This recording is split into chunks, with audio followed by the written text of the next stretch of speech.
суди олии тоҷикистон ба Азиза Давлатова, ки дар қазияи пурсадои Мадина нафари асосӣ ба шумор меравад, 11 сол ҳукми зиндон дод. хабар медиҳад Азия Плюс дар такя ба манобеи худ. дар ҳоле ки Мадина зинда буд, Азиза Давлатова бо ҷурми одамкушӣ айбдор шуда буд, хабар дод манбаи Азия Плюс. ба гуфти манбаи хабар, моддаи Азизаро тағйир надодаанд ва дар вақти зинда будани Мадина низ ҳамин модда буд. манбаъ ба Азия Плюс гуфт ки мувофиқи қонуни Ауф 1 соли Азизаро кам кардаанд ва ӯ бояд 10 сол зиндонӣ шавад.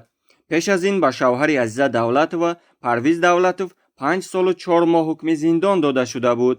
баъд аз як рӯзи мурофиаи Парвиз Давлатов, Мадина Давлатова баъди 3 моҳи хомӯшӣ дар беморхонаи қарияи боло даргузашт.